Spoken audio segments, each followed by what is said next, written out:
Nasir electronics mobile shoppe furniture व e bike centre Salgare घेऊन आले गुढीपाडवा धमाका इलिको कंपनीची ई बाईक सर्वात स्वस्त एकदम जबरदस्त फक्त 39,500 पासून पुढे कोणत्याही कंपनीची जुनी ई बाईक द्या नवीन ई बाईक घ्या एक्सचेंज ऑफर बजाज फायनान्सच्या साहाय्याने 0% व्याजदर कोणत्याही वस्तू खरेदीवर लकी ड्रॉ कुपन आमच्या शाखा क्रमांक 1 पोस्ट ऑफिस समोर सलगरे शाखा क्रमांक 2 हिरा हॉटेल चौक मिरज शाखा क्रमांक 3 देशिंग कॉर्नर कवठे महांकाळ शाखा क्रमांक 4 नायरा पेट्रोल पंप समोर हल्याळ रोड आथनी। प्रत्येक बातमीतील घटनेच्या वास्तविकतेची तुलना थेट पाहत रहा चांगली अपडेट। डोंगरवाडीतील मोहन केसरीच्या मंचावरून राजकीय संकेत समित कदमांच्या त्या वक्तव्याने चर्चांना उधाण। मिरज तालुक्यातील डोंगरवाडी येथे मोहन वनखंडे सर यांच्या वाढदिवसानिमित्त आयोजित करण्यात आलेल्या मोहन केसरी पर्व पहिले या भव्य बैलगाडी शर्यती मोठ्या उत्साहात संपन्न झाल्या। हजारो बैलगाडा शौकीनांच्या उपस्थितीत रंगलेल्या या शर्यतींनी परिसराचे लक्ष वेधून घेतले।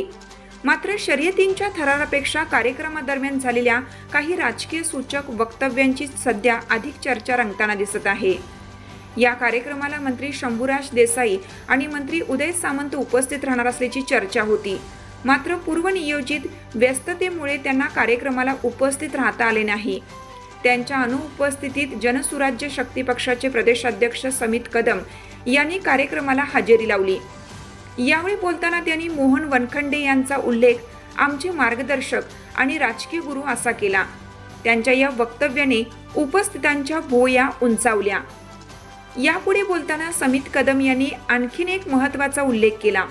महायुतीचे नेते शंभूराज देसाई आणि उदय सामंत यांनी विशेष निरोप दिला असून तो निरोप घेऊनच आपण येथे आलो असल्याचे त्यांनी सांगितले। तसेच हे दोन्ही नेते लवकरच मिरजेत येऊन मोहन वनखंडे यांचे अभिष्ट चिंतन करणार असल्याचंही त्यांनी जाहीर केलं। यापूर्वी मोहन वनखंडे हे सुरेश खाडे यांच्यापासून दुरावल्यानंतर विधानसभेची गतवेळी तयारी करत असताना समित कदम या दोस्तांची मोठी साथ लाभली होती।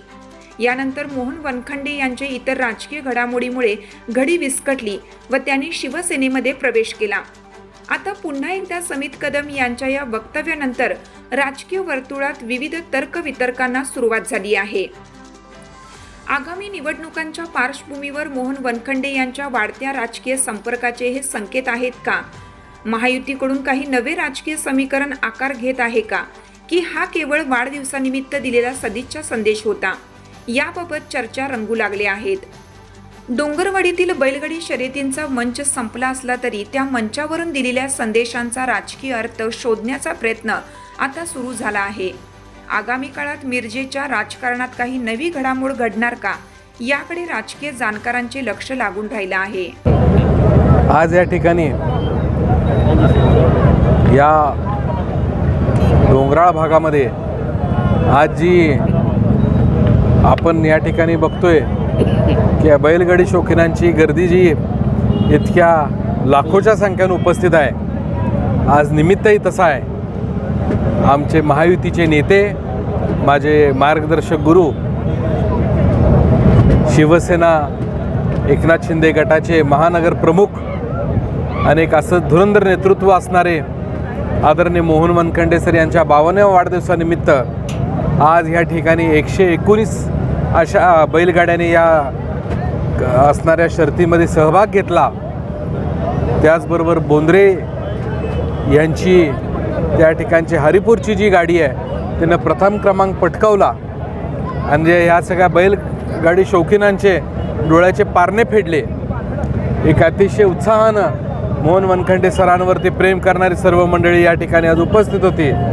पंचायत समितीच्या सभापती माझ्या भगिनी तन्वीताई, उपसभापती आमचे शेजाळ साहेब, सर्वच प्रमुख मंडळी, प्रमुख कार्यकर्ते आज या ठिकाणी उपस्थित होते।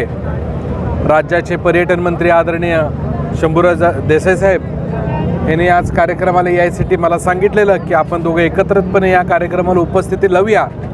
मात्र आदरणीय एकनाथ शिंदे साहेबांचा अचानकपणे दौरा साताऱ्याचा ठरल्यामुळं त्यांना थांबावं लागलं।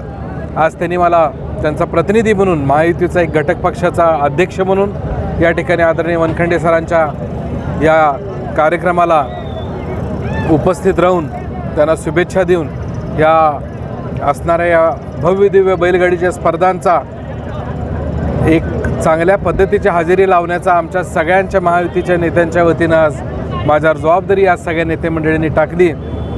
माझे धाकटे बंधू नगरसेवक सागर वनखंडे भैया आणि त्यांच्या सर्वच ग्रुपनं, युवराज भैया, आमचे बावडेकर दुसरे नगरसेवक आहेत, या सर्वच मंडळीने अतिशय चांगल्या पद्धतीने याचं नियोजन आणि वनखंडे सरांचा जो मित्रपरिवार आहे त्यांचे सर्वच कार्यकर्ते आहेत, या सगळ्यांनी मिळून एक अतिशय चांगल्या पद्धतीचं नियोजन आज या ठिकाणी घेतलं. आमच्या पक्षाचे नेते अरविंद भाऊ पाटील सोनीचे, ग्रामपंचायत सदस्य आणि सर्वच प्रमुख मंडळी आज उपस्थित राहिले.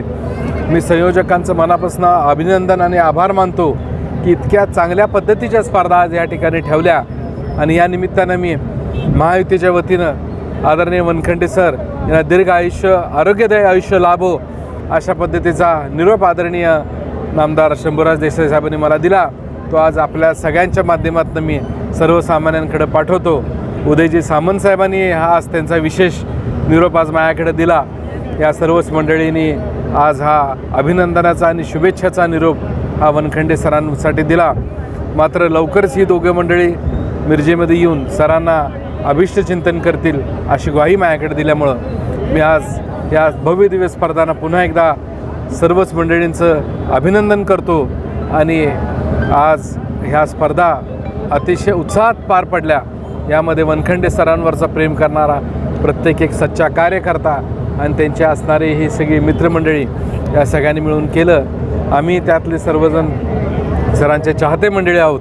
त्यामुळे आम्हाला सगळ्यांना एक बैलगाडीचा शौक पहिल्यापासून आहे, तर ते आज आमच्या सगळ्यांच्या डोळ्याचे पारणे फिटलेले आहेत. मी एक यशस्वी स्पर्धा ज्या सरांच्या माध्यमातून झाले त्यासाठी सर्वच मंडळींचं मनापासून पुन्हा एकदा अभिनंदन.